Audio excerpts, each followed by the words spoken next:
Hey guys, Trina here, back with another painting demo. Today I'm going to be working my sketchbook with some burnt sienna, ultramarine blue, yellow ochre, lemon yellow, Mars black, and titanium white in the Arteza collection. Um, I'm trying to limit my palette and see how many colors I can actually make with just these 6 colors. So to begin with, I've started my little sketch here and I'm going in with, I've made up a blue, black, almost Payne's gray, and I'm going back in and starting the painting dark this time. I don't usually start this way, but trying something different. Life is about changing things up a little bit. So you can see I'm adding in some bit of that yellow to make this green color. The cool thing about the lemon yellow is that when mixed with black, you get this really interesting green color, and it's really easy to change it to because the lemon yellow is slightly transparent, so it makes it easier to create some really cool greens. Well, warm, yeah, cool greens. Here I'm adding in some light blue, going back in with my pencil, making marks. I made the blue with ultramarine and white, and now I'm just adding in a bit more of that color. Um, Now I'm mixing in some yellow ochre with the burnt sienna to create an orange color. As you can see, I'm also adding in a bit of Liquitex matte medium to extend these colors a little bit. The Arteza paints tend to dry super fast, and if I want to work back in with it, I need to add in something to slow that down just a little bit and keep them to be more fluid. Um,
the gray with the ochre and the burnt sienna, it adds such a neat, interesting color combination.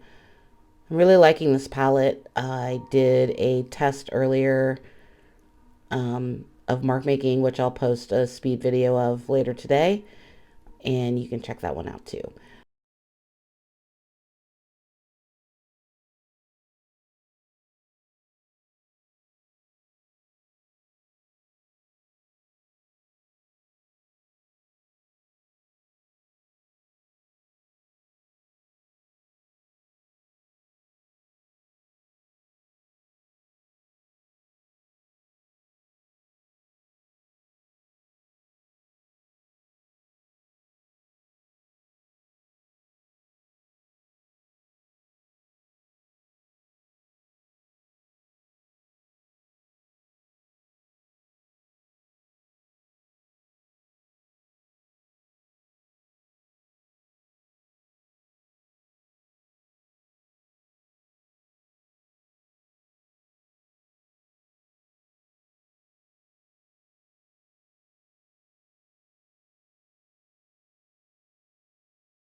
videos almost daily.